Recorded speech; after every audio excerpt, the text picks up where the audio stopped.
Welcome, everybody, to the Morning Update Show. I'm your co host, Trey Holiday. And you guys see this digital format is working well for us. So we're bringing it to you once again digitally this week. You guys, I got to throw it on over to my guy, Big O, out in the field, making it happen. What's up, Big O? Trey Holiday, how are you? Happy Monday to you. Happy Monday, my friend. Doing well. How about yourself? I'm doing all right. You know what I'm saying? It's another Monday here, which means another week. We're back after it. Uh, Trying to make it happen. It's been an interesting weekend. How was your weekend, though? Before we get into all the news.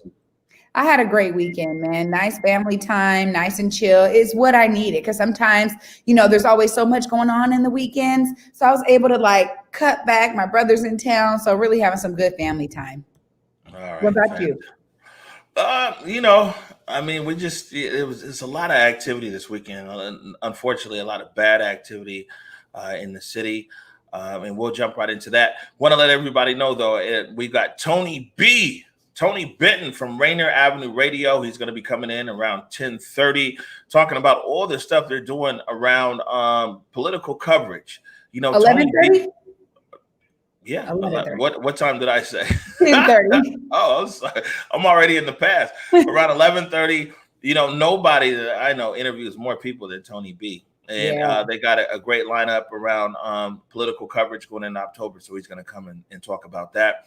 Awesome. But let's move right into the news, man. And, this was a crazy weekend again in Seattle when we talk about gun violence, shootings and things like that. It was wild this weekend over by Emerson Elementary. It was a shootout, 70 bullet cases found over there. Several people injured in that. Then there was a shooting at the Atlantic boat launch. One person killed there. And then apparently a car that fled from there hit and killed a pedestrian on Martin Luther King and Rainier. And two other people injured. It's just, man, it's really, the gun violence issue is really out of control. We got a clip here from King 5. We're going to play that, and then we're going to come back and talk about this. At least 2 people are dead this morning, and police are still investigating what were multiple violent events from yesterday. They think they could be connected as well. King 5's Kira Alfallen is live in Seattle this morning with more on what happened. Kira, where are you, and how did this all start? Yeah, good morning. So we're actually north from where this happened, but this violence actually started south of Emerson Elementary. So around 4 o'clock yesterday, gunshots rang throughout this neighborhood.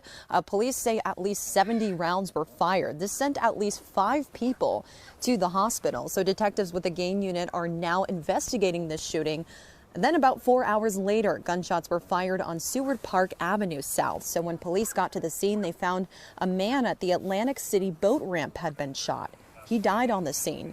Witnesses say a man left in a hurry driving a gray car, which ended up hitting a pedestrian at Rainier Avenue South and Martin Luther King Jr. Way South. So the pedestrian was killed and the driver left the scene.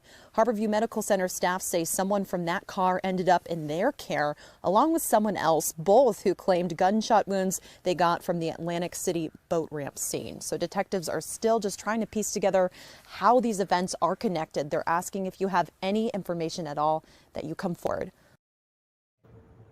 All right. So, that's this weekend right here in Seattle. And talking to the Seattle Police Department Public Information and over SPD this morning, more shootings in Seattle last night.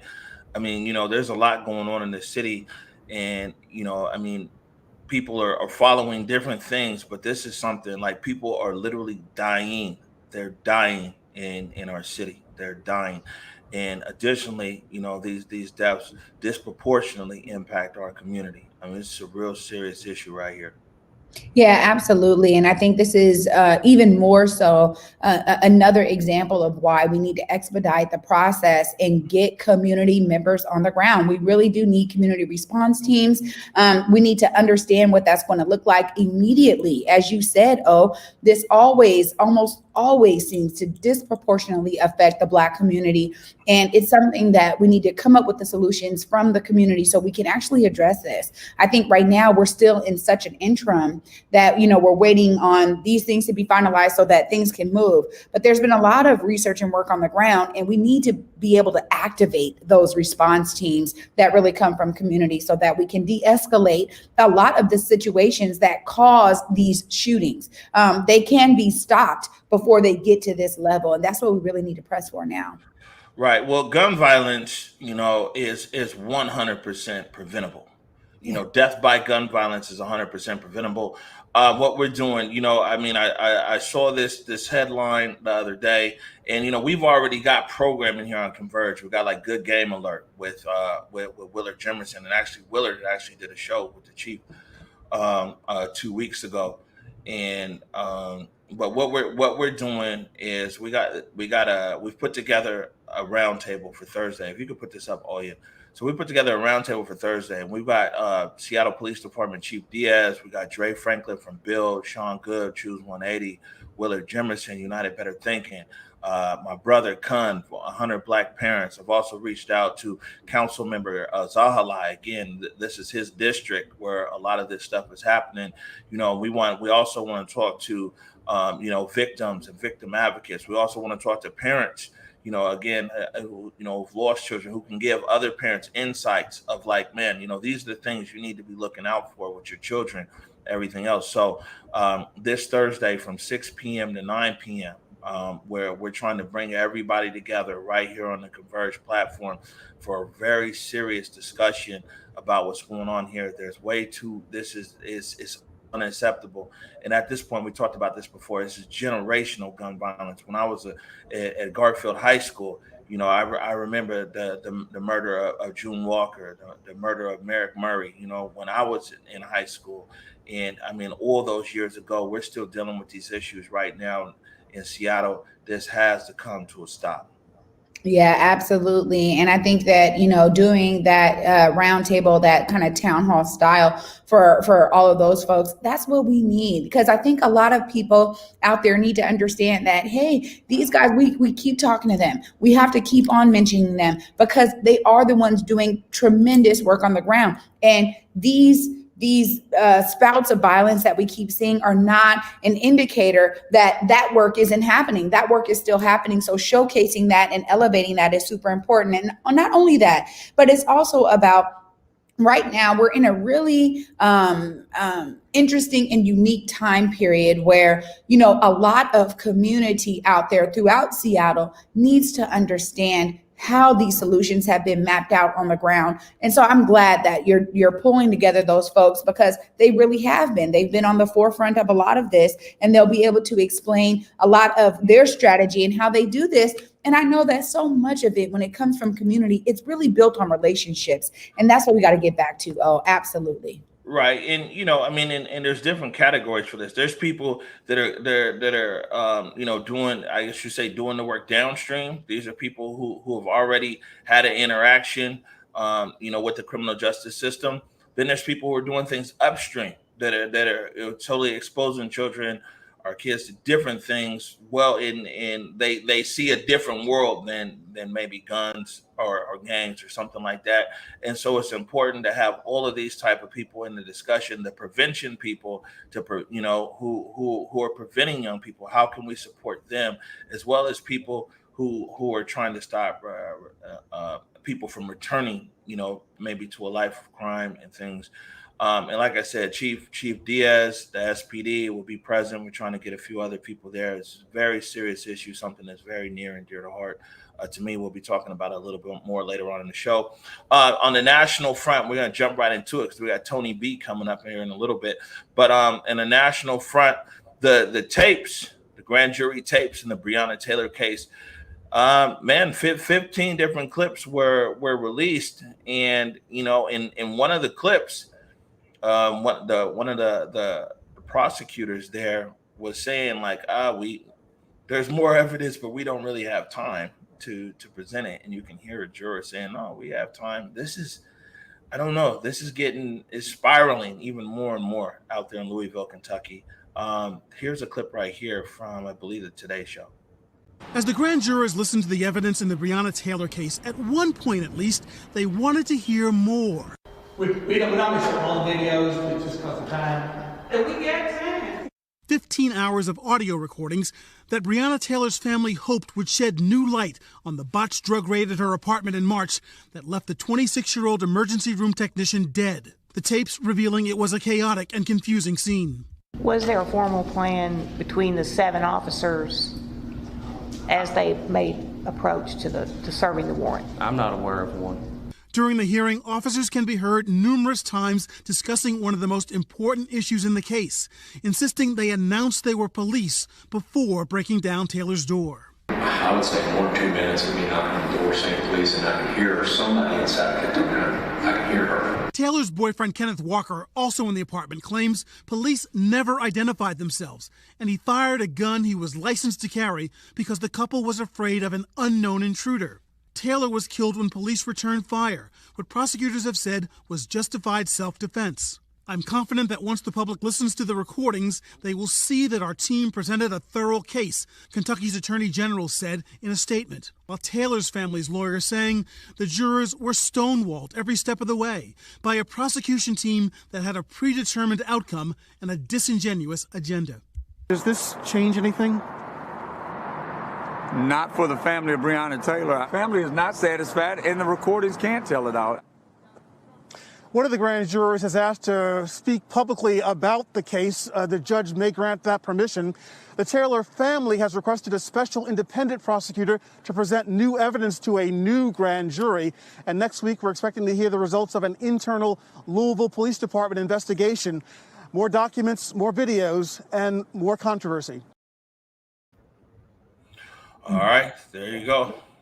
Well, you know what? This is a really tough one because once again, I think what we keep seeing throughout this zeitgeist we are in is that there's more and more examples that come out that showcase old normal tactics just won't do anymore. People are tired of, these kind of backdoor deals, this kind of improper, strategy. I mean, people are tired of it. I mean, for them to have 7 officers that approached her house, they did not have a plan of how they were going to do this. It is ridiculous to hear this. And also to hear a juror saying to them, look, we have the time. I think that one of the big misnomers is that the justice system does all it can to ensure that it presents with the jury with all of the evidence, with everything there, even if that means going through 15 different videos so they can get a full-on understanding of the situation at the time. For them to not do that and say that we're basically because of time, due to time, we won't do that. I mean, it's a really ridiculous excuse. And I understand that juror saying, I'm glad that juror spoke up to say we have time. And I'm glad that a juror wants to take this public because I think what they know, that's hard to sit with even as a juror. And honestly, this is another case that we really have to pay attention to detail by detail. It's unfortunate that we have to do this. Honestly, it's unfortunate that we just can't trust that the system is going to do what's best. We're not seeing that. So the people have to keep pressing. Yeah. And man, we'll stay on top of it. I think the big thing that people are saying was the case was Breonna Taylor represented there in the grand jury. Right now, it doesn't look like she was. We'll see how it rolls out. Taking it up to protest coverage. So we got a few things here. We've got a clip from Malcontentment Tango, and you guys can find David Malcontentment Tango on Facebook, YouTube, Twitch, everything. I always encourage people to watch the whole streams, but it's a morning show, so we do have a clip here. But this is Capitol Hill, and really this is the tale of 2 protests here, because I'm going to show the protests up there on Capitol Hill, which is what they call a direct action protest, and then a protest from Engage, the Engage team, where they were actually in the Central District, and they did a march from Junkins Park to 23rd and Union. This first clip here from Capitol Hill, I believe this was Friday night, Saturday morning.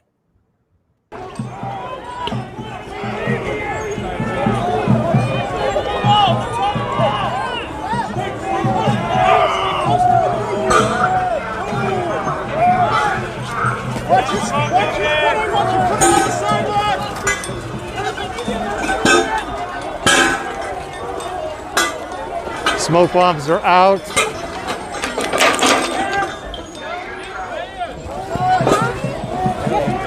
There's a little bit of spicy something in the air. Spicy something, man. Believe me. Huh? So I'm sorry. Go ahead. No, I just said spicy something, huh? That means it's hard to tell what these agents are nowadays, oh. Listen, I know what that spicy is, man. And it ain't the kind of spice you want on your hot wings either. let me tell you, it's a whole nother kind of spice, man. It stays with you. Our next clip, right? So that's man's direct action. It's a lot of stuff going on. And this is also important because when people say protest, a lot of times what you saw right there, that's what makes the news. And actually, that protest did make the news. And then you got another protest we'll show you right here from the Engage team. And man, this is their cannabis equity protest. And then they marched they had a rally at Junkins Park and then also in front of Uncle Ike's. And for people don't know, Uncle Ike's, that's a dispensary. It's a dispensary chain, but people really have a problem with the one that's in the Central District. And so they marched over there, and we'll play this clip. Go ahead, Aya.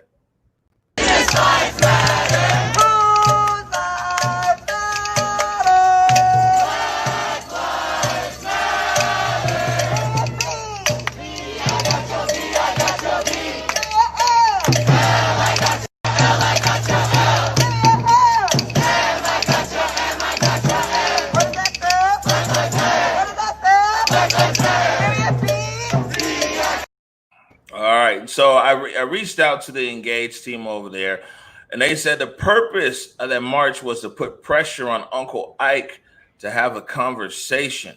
They want to have a conversation with Ian Eisenberg, who's actually the owner over there.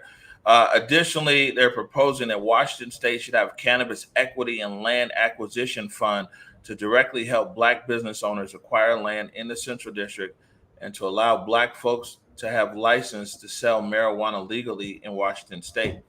Now, it's a lot going on, in that world. And actually, I think we might have Aaron Bossett back on as well from the Black Cannabis Commission. There's a lot going on when you talk about inequity in the cannabis business in the state of Washington.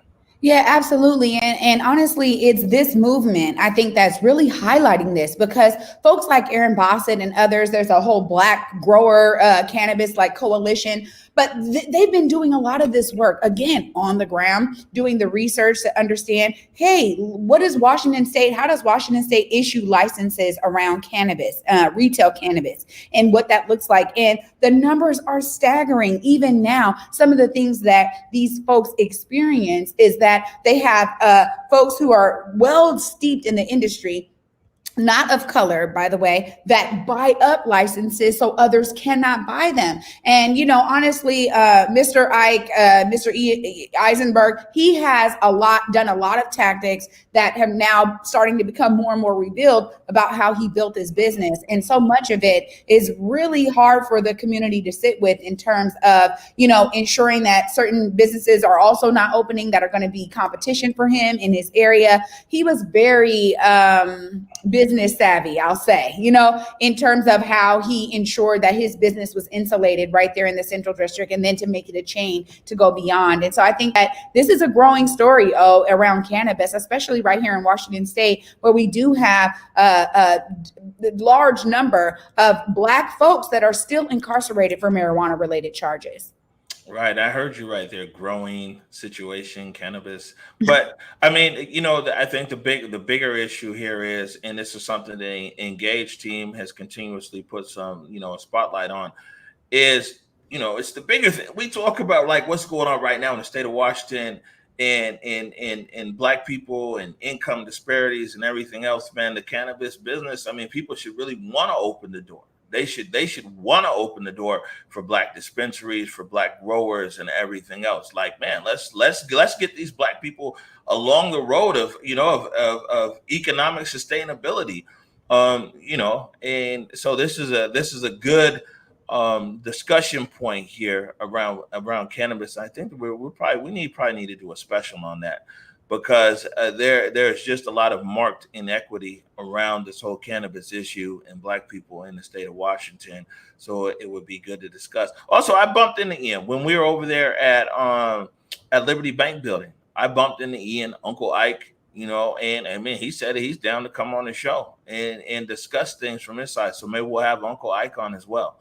So Yeah, that would be really great. Also too, I think that there's cities across this country that we can learn from around cannabis. On a podcast I do, I'll be releasing it soon. But talking to a woman down in Oakland who they have an entire cannabis equity program to ensure that folks that have historically been targeted around marijuana-related crime charges there's a pathway to ensure that those families, folks that grew up in specific zip codes that were heavily policed, specifically with regard to marijuana related charges, that there is a pipeline for those people, those legacy families to enter into the cannabis industry and create some, again, financial wealth for their families, by building a business. So I think that there's a lot that we can learn from. There's a lot of places across this country and globally that are working on equity in the cannabis industry. We can take a note from them. All right, keeping it moving. Next up here, you throw this one up. Is the city of Seattle, as expected. They are defending the Seattle Police Department. Remember, we told you that the ACLU, along with Black Lives Matter, Seattle King County filed a second contempt filing against the SPD, saying that they has violated the previous terms of the agreement as to how they manage crowd control. City of Seattle plans to defend that. They're defending the police. You can read more about that, the Seattle Times. And next up from publiccola.com, that's Erica Barnett. And, the thing is Dow Constantine. There we go. County Executive Constantine, he has this $400 million he's trying to raise to go about, permanent housing for homeless across King County. And there's a loophole in it. Basically, all the cities are supposed to put in money, and that's how they raise taxes and everything else for it. But a lot of cities, especially like Tukwila and Renton, they want to go a different way. And so they want to put in their own tax to be able to, come up with their own solution, which hasn't been outlined yet. But basically, it just looks like a slight. They don't want to go the way Dow's going. Which is up to them. I mean, that's their elected officials and everything making those decisions. But what it is that if the cities and the county put in their own tax, then they don't, before the county comes with their tax, then they don't have to go with the county tax. But it's kind of convoluted. But at the end of the day, basically cities, especially like Tukwila and Renton, are moving to make a plan. So they're kind of separated from Dow Constantine's plan, which might very well need to be adjusted. People can read more on that at publiccola.com. That's Erica Barnett. This homeless issue, it's a lot of people that are beefy with the county executive, though, too, because, they've made some moves in some other people's cities, especially Renton and Tukwila, to house homeless and things like that during COVID. And some people are feeling like he overstepped his bounds. So this could be some pushback.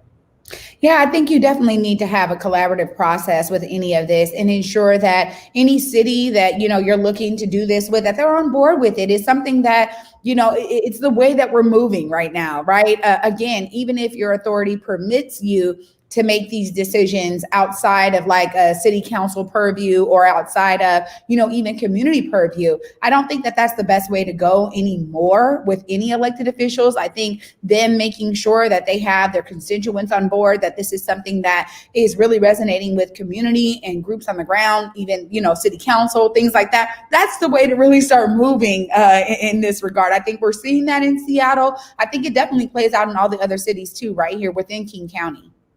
All right. Next up from the South Seattle Emerald. Man, I really thought that this was a dope article right here. If you can go ahead and put this up, number 9. Oh, yeah. This talks about it's like how don't know how to support your grieving loved one. There's an app for that, right? And the app is called Foreverly. And, I thought that this was kind of important to bring up right now because it's a lot of people who just can't be there the way that you used to be there for people when someone passes on. And the thing is like what this app is saying is that when you ask people, just let me know if you need anything, you put an additional burden on them. But what this app is, it's almost like, in a crazy way, it's almost like how a baby registry, but just when someone passes away. And so, you know, you can go there and like you can buy someone, you know, you can buy a service for someone to clean the house. You can send food over there, or you could send whatever, you know what I'm saying? You know, we constantly experience a lot of loss in our community. And a lot of times, you know, especially with COVID, people can't really be there and reach out and touch the way they want to. You can read more about the foreverlyco.com app on the South Seattle Emerald. Trey. Yay. Yo, so, you know, this is big deal, man. It's the Civic cocktail is tonight. And yeah, and you know, and man, I'm on the Civic cocktail. It's supposed to be it's a discussion tonight. I'm on there with a judge. Don't worry, they're not trying to lock me up. But I'm on there with Judge Robert Lanzik, and I'm also on there photographer the AP. You know what I'm saying? Ted Warren, who was out there during CHOP. I bet Ted out there during CHOP, and we're having the Civic cocktail. You put that image up, lawyer, please. Civic cocktail is tonight.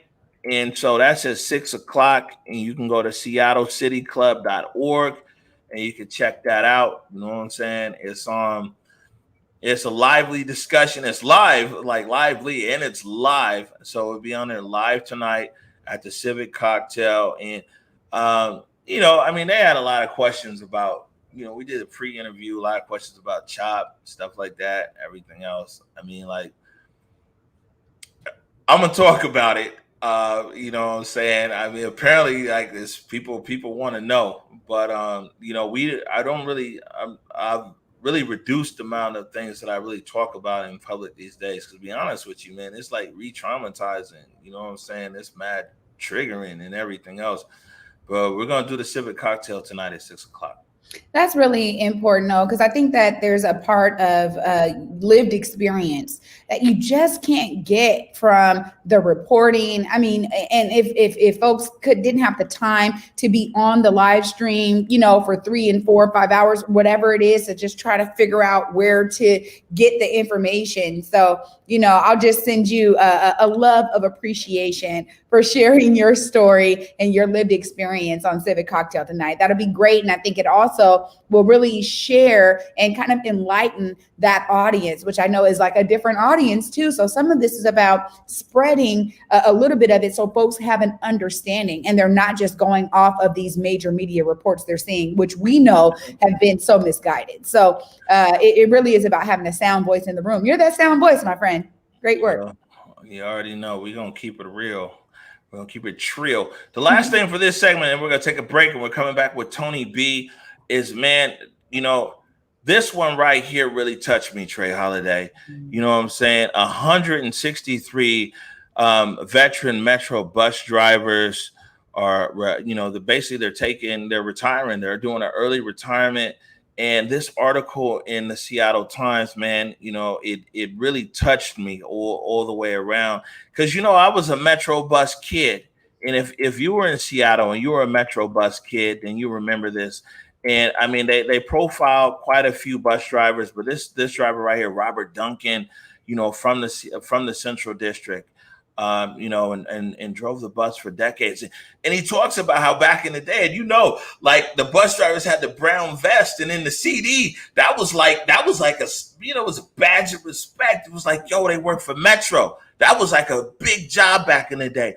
And you know, all the Metro drivers, because you know how the CD was, they lived in the neighborhood. So you better not be acting up on the Metro bus, because you knew the bus driver probably knew your mama or your daddy or somebody, you know what I'm saying? And it's like, man, you know, that many Metro drivers, and they're all basically taking early retirement and making way for the younger drivers that are there, you know. And man, I just want to take a second to be able to say, you know, thank you as a kid who rode the 2, the 3, the 4, the 7, you know what I'm saying? The 14, the 27, the 48, all those Metro drivers out there. Thank you.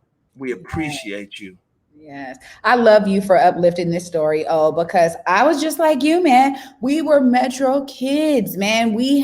That was even before they had kids ride the bus for free and everything. We was paying our little 50 cent. I had my little tokens, you know what I'm saying? My little 75-cent tokens and slide right in there. And at the end of the day, this is something I was just sharing and uplifting with the Mad Bus Driver, right? We just aired that episode on Friday. And it was so cool to speak with him because so much of this is just about, they become extended mentors in your life. When you ride a certain bus all the time, you get used to those drivers. Those drivers get used to you. They watch you grow and they share certain things with you. Or like you said, they're an extension of our parenthood, right? Where they're like, hey, look, your mama wouldn't, hey, I'm about to tell, that. So it Metro bus.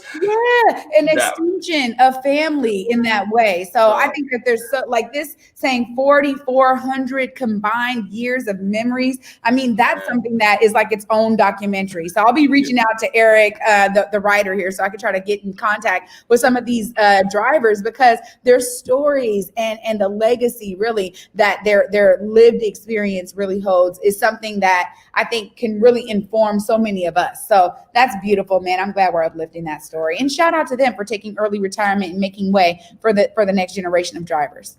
Yeah, big shout out to Metro. I mean, that was a sense of pride in the Central District. And you see these Metro drivers like off duty. They they'll be over there at Miss Helen's or somewhere, or a Red Apple. They had a brown vest. That brown vest, a Metro driver. It was it was something special. So again, thank you and salute to all the Metro drivers out there. We're gonna take a short break right now. When we come back, we got Tony B. We got the dean of the class. You know what I'm saying? Man, he's in the building, Rainier Avenue Radio. He's going to tell us all about what's going on over there with political coverage at Rainier Avenue Radio and some of everything else. You are watching the Morning Update Show. My parents coming over here as refugees meant that they didn't really have anything when they came to America. Having reliable healthcare and having a reliable doctor was really important. Cộng đồng của tôi, trạm y tế của tôi. 我的社区，我的诊所。Mi comunidad, mi clínica. بلشدة هي بقارها. My community, my clinic.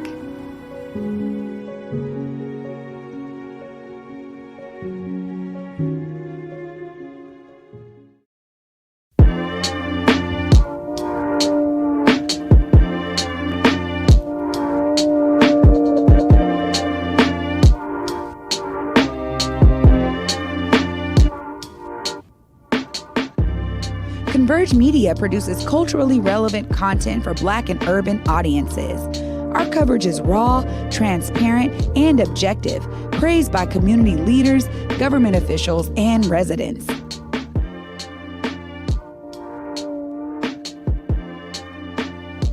Support Converge Media today via Venmo, Cash App, or PayPal at Converge Media.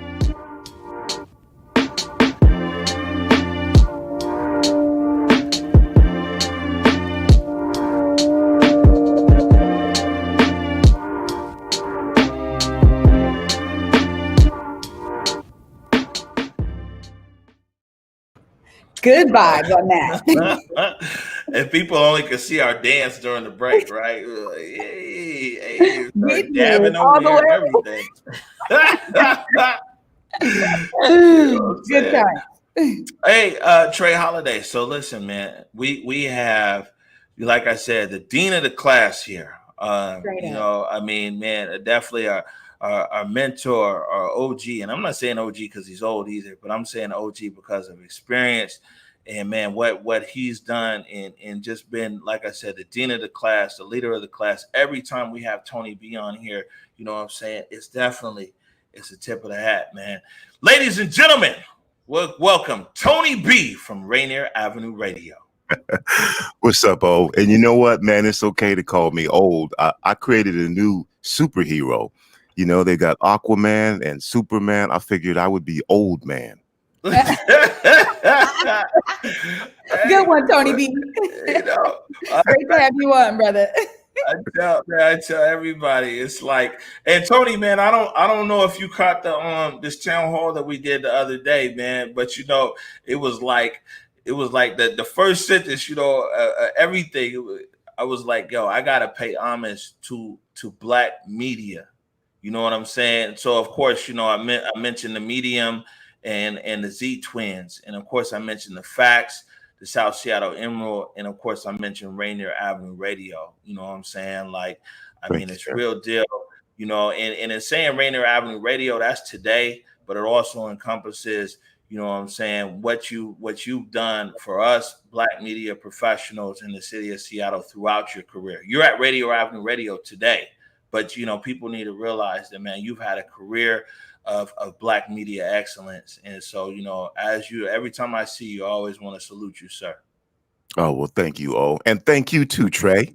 That was 20 years of major market radio for Clear Channel at a time when initially there were no Black voices on those radio stations, but yet they were playing our music to get listeners and audience. Yeah, and man, it's still something that's still something to be reckoned with, because people are still profiting off of the culture, man. 100%. But I know that's a show for another day. Tony B, I talk about it all the time, and me and Marcus Harrison Green joke all the time. It's like nobody interviews more people than Tony B. Right now, it's political season. Tony B, tell us what's going on over there at Rainier Avenue Radio, man. Hey, thank you. We have what we're calling our community election connection as a radio station. Engage and activate 2020 for the entire month of October. And I'm sure that both of you are aware that, our communities in particular with isolation face increased needs for information, communication, and advocacy due to a number of things, that the current political climate, which I'm sure everyone's aware of, changes in federal policies, a rise in hate crimes, and we'll be broadcasting a number of vignettes and long-form programs, debates, where we'll be providing our community with the opportunity to become more informed voters. And, that's really important during this time. There's folks are feeling certain way, but it's also important that we connect our concerns and our issues to the electoral process. Right. And why don't you, and I think we're going to bring it up here. Oh yeah, that's number 12. We're going to put the image up here on the screen. Tell everybody what you have going on. As I mentioned, we're going to be doing a number of different debates and then also interviews with candidates.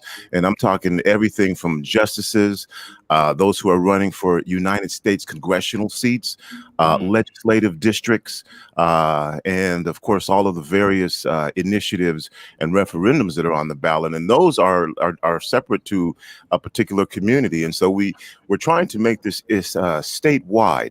So whether you live in Vancouver, Washington, or whether you live in the Tri-Cities area, or whether you live in Spokane, whether you live in Edmonds or Everett, you'll find that your community may have some of the same issues and concerns. And it's important that people know that they're not alone, especially during this time.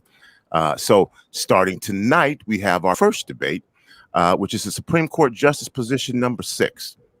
And it's Justin G. Helen Whitener, and she's the incumbent, and Rich Cerns, and that's going to be on from 5 to 6 tonight. And again, you may not be thinking about these down ballot positions, but if you ever have to go to court in front of a Supreme Court justice, remember you have the opportunity to elect an official. So you should tune in and find out what the thoughts are, how the law is being interpreted. Really important stuff. And then tomorrow we're going to be talking to you mentioned Seattle City Club, and by the way, I really enjoyed listening to you guys while I was in the Zoom room. Thank you.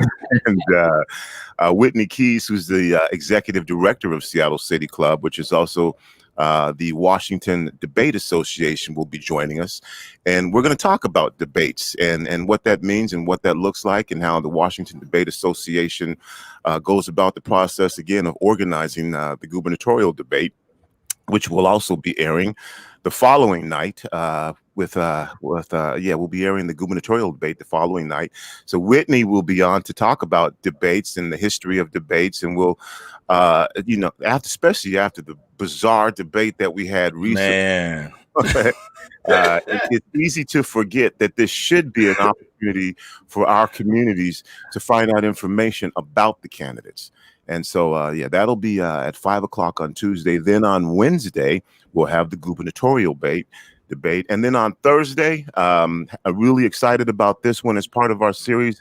We're having the Black Candidate Forum for Pierce County. There are 3 Black women who are running for office in Pierce County. Marilyn Strickland is running for the United States representative. So she's trying to get down to D.C. and represent us. And Twyna Nobles is running for the Washington State Senate 28th Congressional District. And Melanie Morgan is running for House of Representatives for Washington State for the 28th District. So you'll have an opportunity to hear these candidates. And this is something, again, that is put on by the Urban League. And we're excited to be in partnership with them. We're also going to do candidate forums for Black candidates in King County and Snohomish County. We're working on also Kitsap County and then Clark County as well. We haven't forgot about the East Side. We're working on getting that straight. Organizing these debates is like herding cats. And we're not trying to do one, we're trying to do like 15 or 20 of them. Well, okay, so I got a few things to say here. Man, put me back on this screen, please, Ms. Director. So first of all, I mean, you said some very important things, Tony B. But first of all, we need to address this. I just got a text message here said, "Oh my God, his voice is like butter. I just want to take a relaxing nap now." We might have to stop you from coming on the morning show now because you got people, and not even I didn't say a comment. I said a text to my phone. Someone just texted, "Oh my God, his voice sound like butter." One of the best voices in the town, man. Straight up. I'm like, man, we gotta unleash the beast around here, man. People don't know. But Tony B, man, it sounds like, listening to all these things. I mean, it really sounds like a Tony B thing because the people who know you, it's always like well thought out, well calculated, well thought through. And I mean, from these debates that you're carrying either on statewide or legislative districts and everything else. This is mad meaningful, man. And then also when you're talking about the different counties as well. And the last thing I will say before I give you some rebuttal space here, Triana, is that like, man, people say that got juice.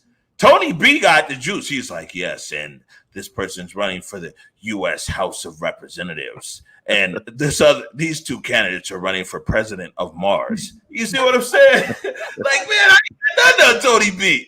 That's what I was going to say too. Oh, I got to pick it up there because one of the things that we do at Africa Town and with Black Dot, the Young Voters Collective, is really always trying to uplift this. And you guys have done it tenfold, my brother. I mean, here I am just trying to figure out what candidate forums we need to do besides, the one that really matters to us, right? We're like, okay, we understand. We got to make sure we figure out who's going to win between Khan and Kristen like that. That's the thing. But you have done a full array and it is not easy. I'll just also say this as someone who organizes these candidate forums to get all of these guys and their schedules wrangled, man, hats off to you guys over there to make sure that the community is informed and engaged. And I just want to say, now is the time. You guys are right on the money because so many of us need to understand who we're going to elect next. That's very important. So thank you for this hard work, man.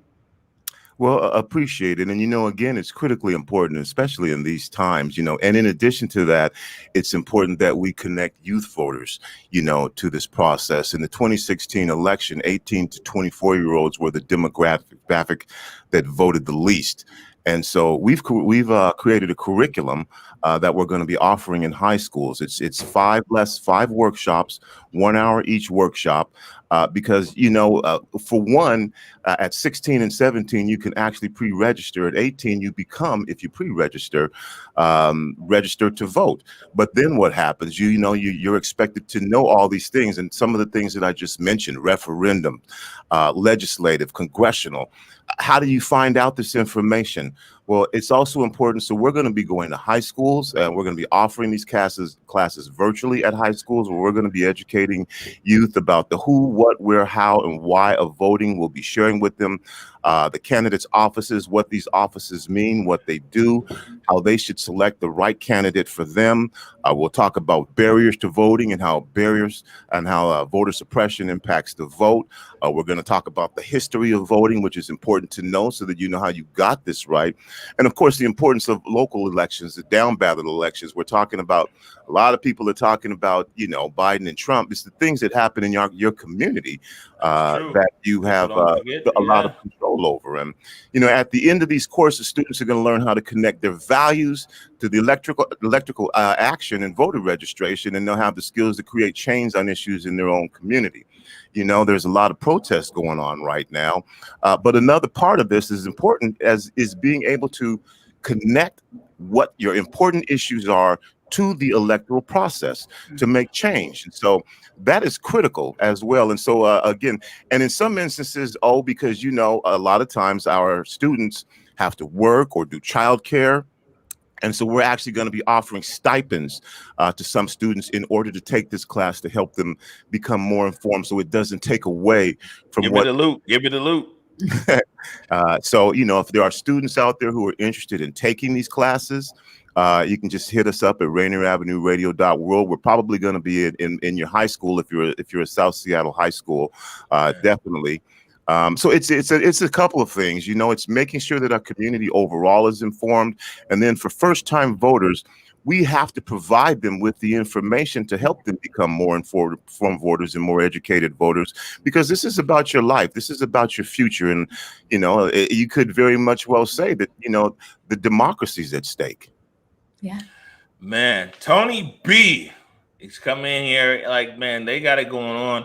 Tony B is not only doing forms and everything else. They got internships. They got some money for you. I mean, it's a lot going on over there. I mean, personally, I think, Tony, if we just took your voice and said, everybody go vote, and we just broadcast that across the state, we'd have massive voter turnout. You won't believe these comments we're getting over here. Can you please send Tony to come talk to me personally? Yeah. Tony B, before we let you go, man, we went long in this segment, but it was well worth it, man. Please tell people how they can catch up with you and Rainier Avenue Radio. Cool. I won't take up too much of your time. I just want to remind everyone also, while this is going on, this is Domestic Violence Month, so let's not forget that. And then I heard you talking about the marijuana issue. We're going to be broadcasting HempFest this weekend, and we're going to hold a discussion on the impact of the barriers that have been put in place and the discrimination that's taking place that's preventing African Americans who bore the brunt of this when it was illegal and are not allowed, and things have been put in place to prevent us from taking part in legal marijuana. So if you want to learn more about Rainier Avenue Radio, you can go to RainierAvenueRadio.world, where you can listen and hear us. We're also on Facebook, where we're streaming audio and visual, so you can listen in your car. It's Rainier Avenue Radio. .world. And again, tonight is the first debate that is a Supreme Court Justice Position 6. Find out about it. Y'all, when I got my voter's guide, I was like, it was the Christmas book. I was like, I got my voter's guide. I can find out everything that's going on. And that's the attitude that we want to instill in our youth and in our community, because it's of such, utter importance. And your issues are germane to this process of election that we have here. All right, Mr. Tony B, Rainier Avenue Radio, once again, the dean of the class. You know what I'm saying, man? We got a long ways to catch up with you, but we trying over here. Man, make sure you guys check out Tony B, Rainier Avenue Radio. I mean, like I said, no one interviews more people and stays on top of these topics more than Tony B. Tony, thank you so much, man, and look forward to catching up with you soon. Hey, thank y'all. I appreciate y'all. All right, we're going to take a short break right now. When we come back, it's No Excuses right here on the Morning Update Show.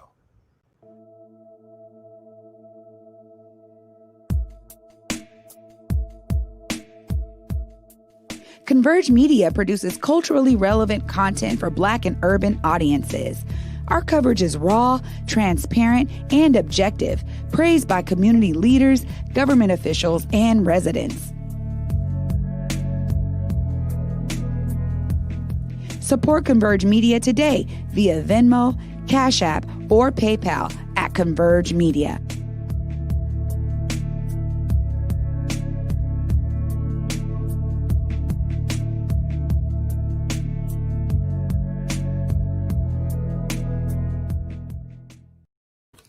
All right, welcome back to the Morning Update Show. My name is Omari. And I am Trey Holiday.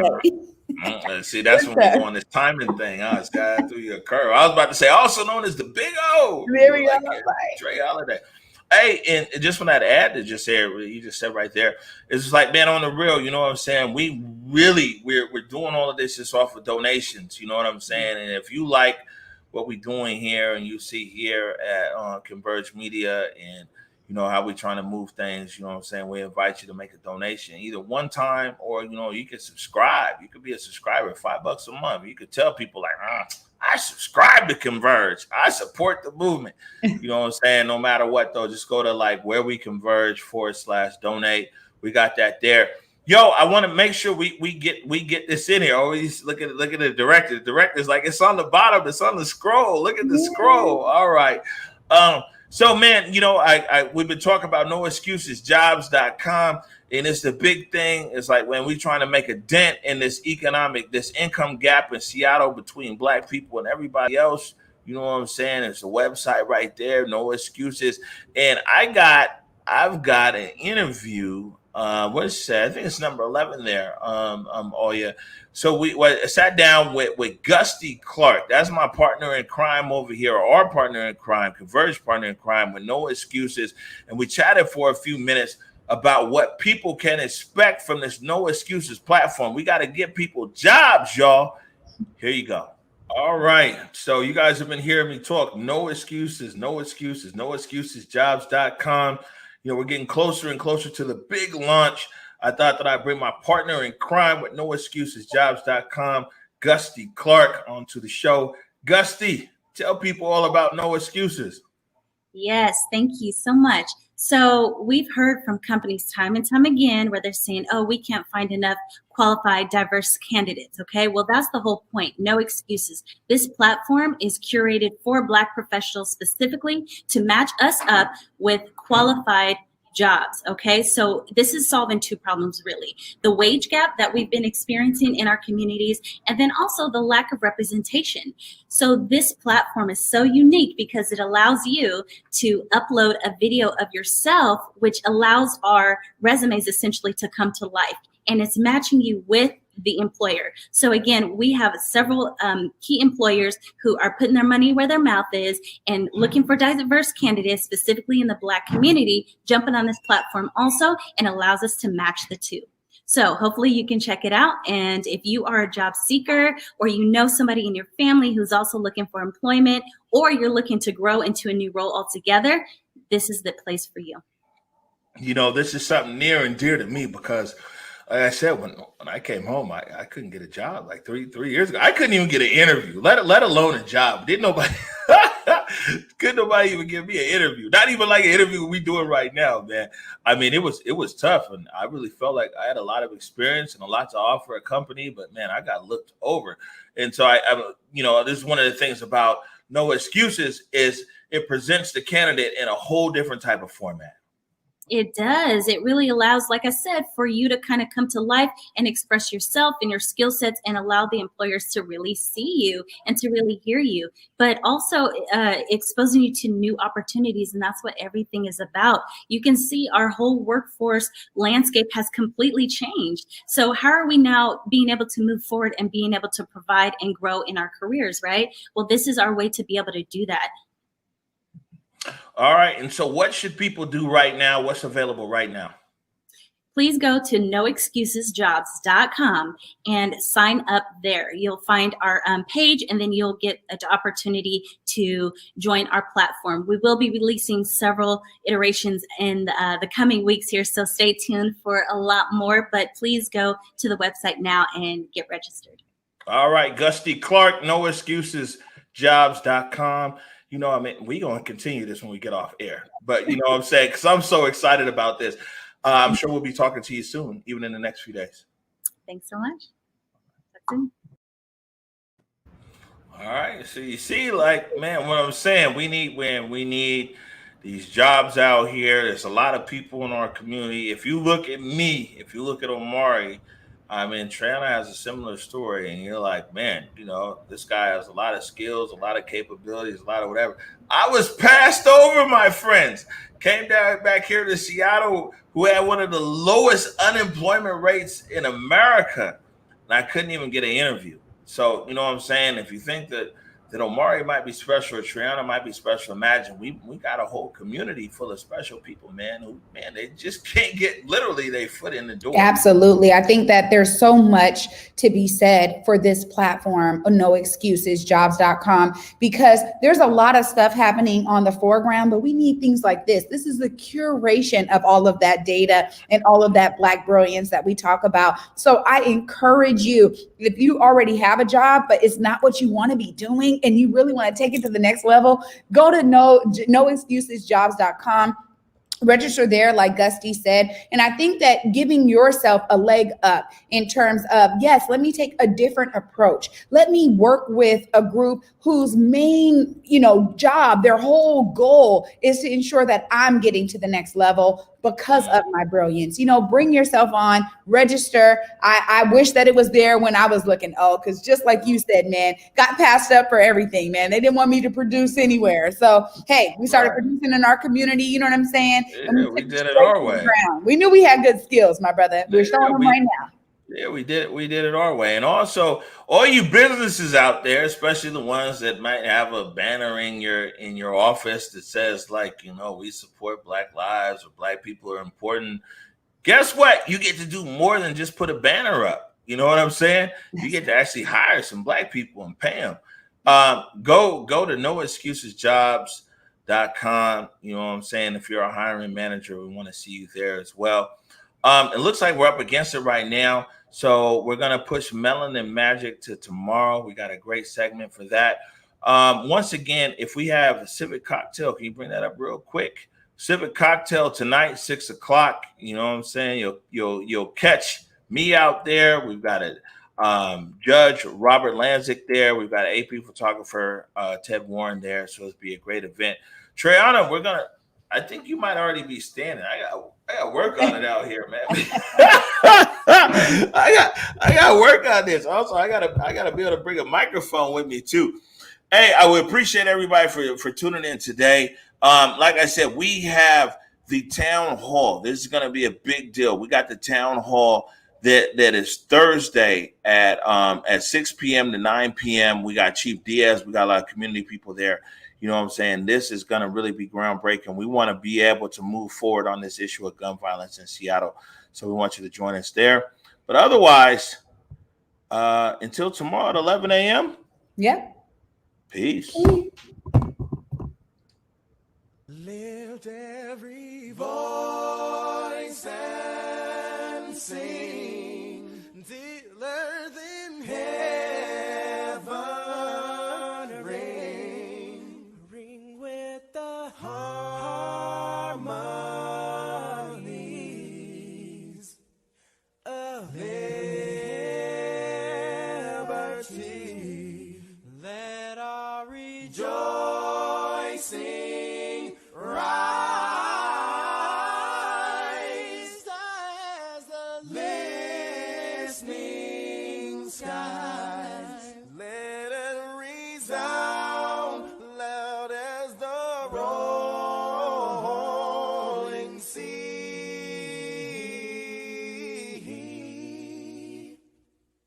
Sing a song full of the faith that the dark past has taught us. Sing a song full of the hope that the present has brought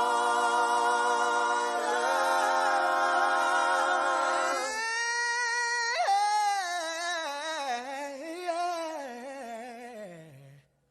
Facing the rising sing silently.